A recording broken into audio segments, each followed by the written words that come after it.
Hello friends, welcome to Eshan study classes. तो वर्तमान आज आम डिस्कसन करवा प्लस टू सेकेंड इयर इच्छाधीन ओडिया पिला माने बा ओडिया ऑप्शनल जो ओडिया ऑप्शनल रही ताहार पिला माने 5 मार्क विशिष्ट सिलेक्शन प्रश्न आज आम डिस्कसन करवा। तो पिला माने विषयटी होची छोट ही सुंदर बहुत पिला कमेंट करथिले कि सर छोट ही सुंदर लॉन्ग क्वेश्चन आणंतु। तो पिला माने तांको पई पिला माने छोट ही सुंदर रु 5 मार्क सिलेक्शन प्रश्न पिला माने सिलेक्शन प्रश्न 5 मार्क विशिष्ट आज आम डिस्कसन करवा। तो पिलाने प्रश्नटी रही पिलाने देख प्रश्नटी रही जे छोट ही सुंदर प्रबंधर आभिमुख्य आकलन कर। तो पिलाने सिलेक्शन प्रश्न छोट ही सुंदर प्रबंधर आभिमुख्य आकलन कर। ता पूर्व पिलाने जो मैंने भी आमर प्लस टू व्हाट्सएप ग्रुप रे ऐड होई नाहंती से माने एही वीडियो डिस्क्रिप्शन को जानतु एवं सेठी plus two second year link टी दे देछि पिलाने ताहाकू क्लिक करी आम प्लस टू व्हाट्सएप ग्रुप रे ऐड होई जानतु। तो पिलाने एबे आमे आलोचना करिबा। तो पिलाने प्रश्न हैला छोट ही सुंदर प्रबंधर आभिमुख्य आकलन कर। तो पिलाने यार उत्तर एबे आमे डिस्कसन करिबा। तो पिलाने यार उत्तर होउछि प्रथमे पिलाने आमे कवि परिचयटी लिखिबा सरी पिलाने प्राबंधिकଙ୍କ विषय रे लिखिबा। तो स्वाधीनता परवर्ती ओडिया प्रबंध साहित्य क्षेत्र रे जड़े प्रतिष्ठित प्रचंड प्रतिभा और बहुपरिचित व्यक्तित्व प्राबंधिक शरत कुमार महांती मैंने शरत कुमार महांती जे कि छोट ही सुंदर लेखक बा प्राबंधिक। तो पिला माने स्वाधीनता परवर्ती ओडिया प्रबंध साहित्य क्षेत्र रे जड़े प्रतिष्ठित प्रचंड प्रतिभा के पिला माने शरत कुमार महांती तांको ऊपर पिला माने ही टी लिखाई ताकू लिखिब एवं नोट कर लेख पिला माने। तापर पिला माने विज्ञान विषय संबलित प्रबंध रचना रे संभवतः जड़े अप्रतिद्वंद्व पिला माने अप्रतिद्वंद्व गद्यशिल्पी थिले। विज्ञान विषयक संबलित प्रबंध रचना रे से अधिक निष्ठा व्यक्ति करथिले मध्य दर्शन इतिहास धर्म कला साहित्य इत्यादि प्रति तांकर आग्रह अभाव नहीं। तो पिला माने विज्ञान संबलित तो पिला माने विज्ञान विषय संबलित प्रबंध रचना रे संभवतः से जड़े अप्रतिद्वंद्व थिले पिला माने किए ना शरत कुमार महांती। विज्ञान विषय संबलित प्रबंध रचना रे से अधिक निष्ठा थिले पिला माने अधिक निष्ठा व्यक्त करथिले मध्य दर्शन इतिहास धर्म कला साहित्य इत्यादि प्रति तांकर आग्रह बहुत थिला तांको आग्रह अभाव नथिला पिला माने। तापरे शरत कुमार को प्रबंध गुड़िक विश्व दृष्टि परिलक्षित होइथिला तांको प्रबंध गुड़िक पिला माने विश्व दृष्टि परिलक्षित होइथिला। तथ्य और तत्व आश्रित तांको प्रबंधावली जेमिति प्रभावशाली होइथिला व्यंग शाणित दृष्टिभंगी रे तांको प्रबंध कला सेमिति हृदय स्पर्शी थिला पिला माने कार ना शरत कुमार महांतींकर प्रबंध। तापर पिला माने एतिकी लिखिब प्राबंधिकଙ୍କ विषय रे। तापर पिला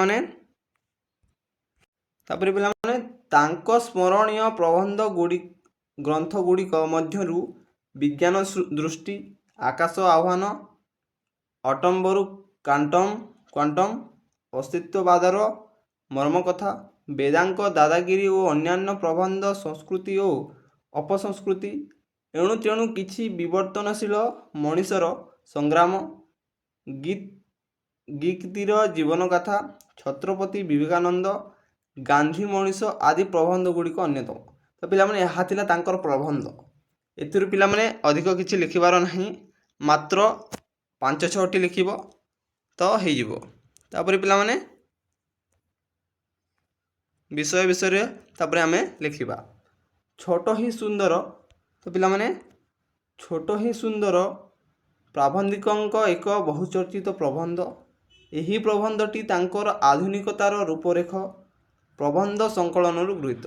तो पिला माने आधुनिकतार रूपरेखरु प्रबंधटी संकलित होइछि पिला माने एही छोट ही सुंदर प्रबंधटी आधुनिकतार रूपरेखरु आसी अछि। एथिरे विज्ञानर अत्यधिक यांत्रिकता और वस्तुवादिता किपरि पृथ्वी पाई क्षतिकारक ताहा दर्शाइछन्ति प्राबंधिक।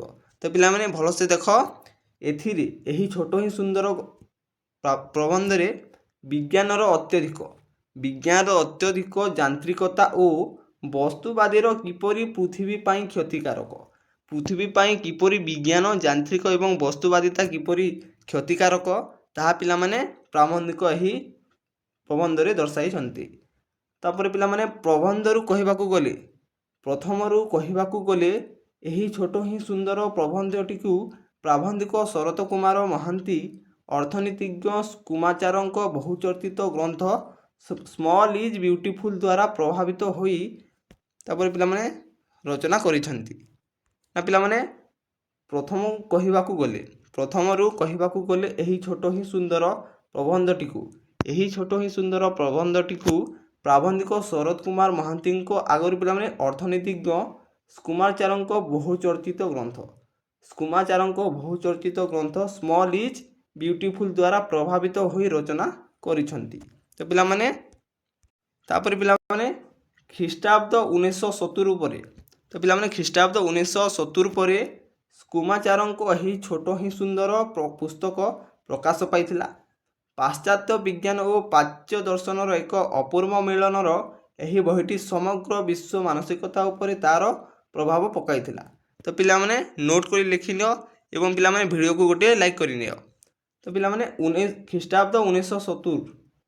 ଖ୍ରୀଷ୍ଟାବ୍ଦ 1970ରେ କୁମାଚାରଙ୍କ ଏହି ଛୋଟ ହିଁ ସୁନ୍ଦର ପିଲାମାନେ ପ୍ରକାଶ ପାଇଥିଲା। କେବେ ନା 1970 ଖ୍ରୀଷ୍ଟାବ୍ଦରେ। ତାପରେ ପିଲାମାନେ ପାଶ୍ଚାତ୍ୟ ବିଜ୍ଞାନ ଓ ପ୍ରାଚ୍ୟ ଦର୍ଶନର ଏକ ଅପୂର୍ବ ମିଳନର ଏକ ବହିଟିଏ ସମଗ୍ର ବିଶ୍ୱ ମାନସିକତା ଉପରେ ତା'ର ପ୍ରଭାବ ପକାଇଥିଲା। ପିଲାମାନେ ଏହି ପୁସ୍ତକଟି ସମଗ୍ର ବିଶ୍ୱରେ ପ୍ରଭାବ ପକାଇଥିଲା। ତାପରେ ପିଲାମାନେ ସୁତରା ଛୋଟ ହିଁ ସୁନ୍ଦର ତଥା ସ୍ମଲ୍ ଇଜ୍ ବିୟୁଟିଫୁଲ୍ ବହିର ପ୍ରଭାବରେ ରଚିତ ହୋଇଥିବାରୁ ଏହି ପ୍ରବନ୍ଧର ନାମ ପିଲାମାନେ ରଖାଗଲା ଛୋଟ ହିଁ ସୁନ୍ଦର ହେବା ସ୍ୱାଭାବିକ ମନେ ହେଲା ବୋଲି ତା ରଖିଥିଲେ ପିଲାମାନେ ଛୋଟ ହିଁ ସୁନ୍ଦର। ତ ପିଲାମାନେ ଛୋଟ ହିଁ ସୁନ୍ଦର ତଥା ସ୍ମଲ୍ ଇଜ୍ ବିୟୁଟିଫୁଲ୍ ବହିର ପ୍ରଭାବ ଯୋଗୁଁ ତା'ର ନାମ ଦିଆଗଲା ପିଲାମାନେ ଛୋଟ ହିଁ ସୁନ୍ଦର ବୋଲି ତା'ର ନାମ ଦିଆଗଲା। ତାପରେ ପିଲାମାନେ ଆମେ ବିଷୟଟିକୁ ଆସିବା। ଏବେ ବଢ଼ିଛି ଏବଂ ପଦାର୍ଥ ଆଡ଼କୁ ଢଳିଛି। ବେକନ୍ ଓ ଦେକାର୍ତା ପ୍ରଭୃତି ଆଧୁନିକ ଚିନ୍ତାଶୀଳ ବ୍ୟକ୍ତିତ୍ୱ ବିଜ୍ଞାନକୁ ଯାନ୍ତ୍ରିକତା ବାଟରେ ମତେଇ ନେଲେ। ତ ପିଲାମାନେ ବଢ଼ିଛି ଏବଂ ପଦାର୍ଥ ଆଡ଼କୁ ଢଳିଛି। ବିକନ୍ ଓ ଡେକାର୍ତା ପ୍ରଭୃତି ଆଧୁନିକ ଚିନ୍ତାଶୀଳ ବ୍ୟକ୍ତିତ୍ୱ ବିଜ୍ଞାନକୁ ଯାନ୍ତ୍ରିକତା ବାଟରେ ମତେଇ ନେଲେ। ପିଲାମାନେ ଏହି ଦୁଇ ଜଣ ବିଜ୍ଞାନକୁ ଯାନ୍ତ୍ରିକତା ବାଟରେ ମତେଇ ନେଲେ।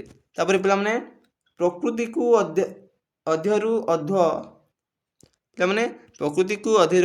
ଅଧିକରୁ ଅଧିକ ଲୁଣ୍ଠନ କରି ତାକୁ ଉପଭୋଗ କରିବା ପାଇଁ ଆଧୁନିକ ମାନବକୁ ଆହ୍ୱାନ ମିଳିଲା।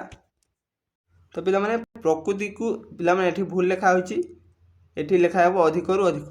ପ୍ରକୃତିକୁ ଅଧିକରୁ ଅଧିକ ଲୁଣ୍ଠନ କରି ତାକୁ ଉପଭୋଗ କରିବା ପାଇଁ ଆଧୁନିକ ମାନବକୁ ଆହ୍ୱାନ ମିଳିଲା। ଆଧୁନିକ ମାନବ ପିଲାମାନେ ଆଜିର ମାନବକୁ ଆଧୁନିକ ମାନବ କୁହାଯାଏ। ତାପରେ ପିଲାମାନେ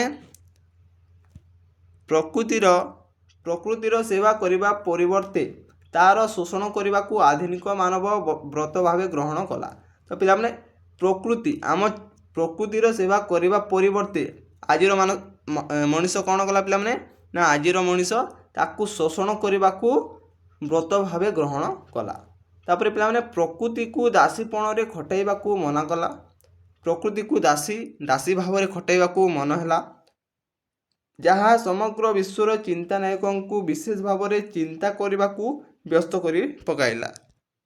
ଯାହା ପିଲାମାନେ ସମଗ୍ର ବିଶ୍ୱର ଚିନ୍ତାନାୟକଙ୍କୁ ବିଶେଷ ଭାବରେ ଚିନ୍ତା କରିବାକୁ ବ୍ୟସ୍ତ କରି ପକାଇଲା।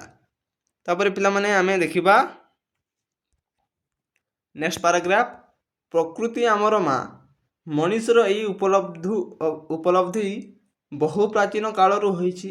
ତ ପିଲାମାନେ ପ୍ରକୃତି ହେଉଛି ଆମର ମା ପରି, ତାହା ମଣିଷର ଏହି ଉପଲବ୍ଧି ବହୁ ପ୍ରାଚୀନ କାଳରୁ ହୋଇଛି। ଆଧୁନିକ ବିଜ୍ଞାନର ଜାଗରଣ ସହିତ ମଣିଷ ଏହି ଉପଲବ୍ଧିକୁ ଏଡ଼ିଗଲା। ହେଲେ ନିକଟ ଅତୀତରେ ମଣିଷର ଏହି ମନୋଭାବରେ ପରିବର୍ତ୍ତନ ଆସିଛି।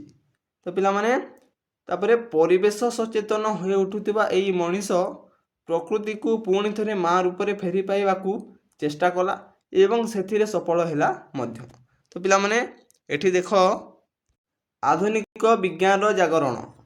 ପିଲାମାନେ ଆଧୁନିକ ବିଜ୍ଞାନର ଜାଗରଣ ସହିତ ମଣିଷ ଏହି ଉପଲବ୍ଧିକୁ ଏଡ଼େଇଗଲା। ହେଲେ ନିକଟ ଅତୀତରେ ମଣିଷର ଏହି ମନୋଭାବରେ ପରିବର୍ତ୍ତନ ଆସିଛି। ପିଲାମାନେ ତାପରେ ପରିବର୍ତ୍ତନ ଆସିଲା। ପରିବେଶ ସଚେତନ ହୋଇ ଉଠିଥିବା ଏହି ମଣିଷ ପ୍ରକୃତିକୁ ପୁଣି ଥରେ ମା ରୂପରେ ଫେରି ପାଇବାକୁ ଚେଷ୍ଟା କରିଥିଲା ଏବଂ ସେଥିରେ ସଫଳ ମଧ୍ୟ ହୋଇଥିଲା। ତାପରେ ପିଲାମାନେ ଟେକ୍ନୋଲୋଜିର ବିକାଶ ତଥା ବିସ୍ତାରକୁ ଯେତେବେଳେ 1950-60 ମସିହା ବେଳକୁ ରୋକିବା ନିମନ୍ତେ ସ୍କୁମାଚାର ଅଙ୍କୁଶ ଲଗାଇଥିଲେ, ଅର୍ଥାତ୍ ପ୍ରକୃତିର କଞ୍ଚାମାଲ ଅସରନ୍ତି ନୁହେଁ ବୋଲି ସଚେତନ ଧର୍ମୀ ଘୋଷଣା କରିଲେ, ସେତେବେଳେ ପିଲାମାନେ ଜନସଚେତନା ବଢ଼ିଲା। ତ ପିଲାମାନେ ଟେକ୍ନୋଲୋଜିର ବିକାଶ ବିସ୍ତାରକୁ ଯେତେବେଳେ 1950-60 ମସିହା ବେଳକୁ ରୋକିବା ନିମନ୍ତେ ପିଲାମାନେ ସ୍କୁମାଚାର ଅଙ୍କୁଶ ଲଗାଇଥିଲେ ଏବଂ ପ୍ରକୃତିର କଞ୍ଚାମାଲ ଅସରନ୍ତି ନୁହେଁ ବୋଲି ସରି ନାହିଁ ବୋଲି ସଚେତନ ଧର୍ମୀ ଘୋଷଣା କରିଥିଲେ, ସେତେବେଳେ ପିଲାମାନେ ଜନସଚେତନତା ବଢ଼ି ଯାଇଥିଲା। ତାପରେ ପିଲାମାନେ ନେକ୍ସଟ ହେଉଛି ମଣିଷ ଆବଶ୍ୟକତା ଅନୁସାରେ ଅଳ୍ପ ଯନ୍ତ୍ରପାତି ଦ୍ୱାରା ପରିମିତ ବିକାଶ ମଧ୍ୟରେ ବଞ୍ଚିବା ଦରକାର। ଦ୍ରୁତ ଓ ଅତ୍ୟଧିକ ବିକାଶ ନାଁରେ ପ୍ରକୃତିକୁ ଧ୍ୱଂସ କରିଦେଇ ଭବିଷ୍ୟତ ଅନ୍ଧାର କରିଦେବା ବିଜ୍ଞାନର ଲକ୍ଷ୍ୟ ନ ହେଉ। ଭୋଗବାଦୀ ଅର୍ଥନୀତି ବଦଳରେ ପରିବେଶ ଭିତ୍ତିକ ଓ ମାନବୀୟ ମୂଲ୍ୟବୋଧ ଯୁକ୍ତ ଅର୍ଥନୀତି ବିଶ୍ୱ ପାଇଁ ଶୁଭଙ୍କର ହେବ। ତ ପିଲାମାନେ ତାପରେ ହେଉଛି ପୂର୍ବରୁ ଗତ 3 ଶତାବ୍ଦୀ ଧରି ଆଧୁନିକ ବିଜ୍ଞାନ କେବଳ ପଦାର୍ଥକୁ ଯେଉଁ ଗୁରୁତ୍ୱ ଦେଇ ଆସୁଥିଲା, ତାହା 20ଶ ଶତାବ୍ଦୀର ଆରମ୍ଭରେ ପରିବର୍ତ୍ତିତ ହେବା ଏକ ଭଲ ଲକ୍ଷଣ ବୋଲି ଲେଖକଙ୍କ ମତ। ତ ପିଲାମାନେ ରହସ୍ୟବାଦର ଚେତନାକୁ ଗୁରୁତ୍ୱ ଦେବାକୁ ଆରମ୍ଭ କରିଦେବା ଦ୍ୱାରା ବିଜ୍ଞାନର ଗତି ପରିବର୍ତ୍ତିତ ହୋଇଛି। ବିଜ୍ଞାନର ଏହି ଗତି ପରିବର୍ତ୍ତନ ହିଁ ଲେଖକଙ୍କ ଆଭିମୁଖ୍ୟ। ତ ପିଲାମାନେ ଏଠି ଆମେ ଭଲସେ ବୁଝିବା ଯେ ମଣିଷର ଆବଶ୍ୟକତା ଅନୁସାରେ ଅଳ୍ପ ଯନ୍ତ୍ରପାତି ଦ୍ୱାରା, ବହୁତ କମ୍ ଯନ୍ତ୍ରପାତି ଦ୍ୱାରା ପରିମିତ ବିକାଶ ମଧ୍ୟରେ ବଞ୍ଚିବା ଦରକାର। ପିଲାମାନେ ବହୁତ କମ୍ ଯନ୍ତ୍ରପାତି ଦ୍ୱାରା ଆମେ ଏହି ଭୂଧାରାରେ, ଏହି ପୃଥିବୀରେ ଆମେ ବଞ୍ଚିବା ଦରକାର। ଦ୍ରୁତ ଓ ଅତ୍ୟଧିକ ବିକାଶ ନାଁରେ ପ୍ରକୃତିକୁ ଧ୍ୱଂସ କରିଦେଇ ଭବିଷ୍ୟତ ଅନ୍ଧାର କରିଦେବା ବିଜ୍ଞାନର ଲକ୍ଷ୍ୟ ନ ହେଉ। ତ ପିଲାମାନେ ଏଠି ଲେଖକ କହିଛନ୍ତି ଯେ ଅଧିକ ବିକାଶ କରିବା ନାଁରେ ପିଲାମାନେ ପ୍ରକୃତିକୁ ଯେପରି ଧ୍ୱଂସ ନ ହେଉ, ପ୍ରକୃତି ଯେପରି ଆମର ସୁରକ୍ଷିତ ରହୁ, ଧ୍ୱଂସ ନ ହେଉ। ତ ପିଲାମାନେ କାହା ଦ୍ୱାରା ନା ବିଜ୍ଞାନର ଲକ୍ଷ୍ୟ ଦ୍ୱାରା ନ ହେଉ। ଏଠି ଲେଖକ କହିଛନ୍ତି ଯେ ବିଜ୍ଞାନର ଲକ୍ଷ୍ୟ ନ ହେଉ, କାହିଁକି ନା ଆମ ପ୍ରକୃତି ଭବିଷ୍ୟତରେ ଅନ୍ଧାର କରିଦେବା ନିମନ୍ତେ ବିଜ୍ଞାନର ଲକ୍ଷ୍ୟ ନ ହେଉ।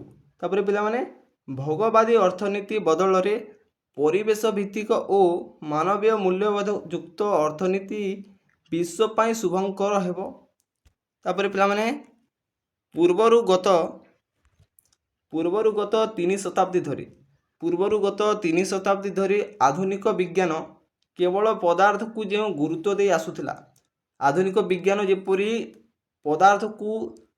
ଦେଇ ଆସୁଥିଲା, ଗତ 3 ଶତାବ୍ଦୀ ଧରି, ତାହା 20ଶ ଶତାବ୍ଦୀର ଆରମ୍ଭରେ ପରିବର୍ତ୍ତିତ ହେବା ଏକ ଭଲ ଲକ୍ଷଣ ବୋଲି ଲେଖକଙ୍କ ମତ। ତ ପିଲାମାନେ ରହସ୍ୟବାଦର ଚେତନାକୁ ଗୁରୁତ୍ୱ ଦେବାକୁ ଆରମ୍ଭ କରିବା ଦ୍ୱାରା ବିଜ୍ଞାନର ଗତି ପରିବର୍ତ୍ତିତ ହୋଇଛି। ରହସ୍ୟବାଦର ଚେତନାକୁ ଗୁରୁତ୍ୱ ଦେବାର ଆରମ୍ଭ କରିବା ଦ୍ୱାରା ବିଜ୍ଞାନର ଗତି ପରିବର୍ତ୍ତିତ ହୋଇଛି ଏବଂ ବିଜ୍ଞାନର ଏହି ଗତି ପରିବର୍ତ୍ତନ ହିଁ ଲେଖକଙ୍କ ଆଭିମୁଖ୍ୟ। ତ ପିଲାମାନେ ଏହି ବିଜ୍ଞାନର ଏହି ଗତି ପରିବର୍ତ୍ତନ ହିଁ ଲେଖକଙ୍କ ଆଭିମୁଖ୍ୟ। ତ ପିଲାମାନେ ଏତିକି ହିଁ ଲେଖିବ, 5ରୁ 5 ମାର୍କ ପାଇବ।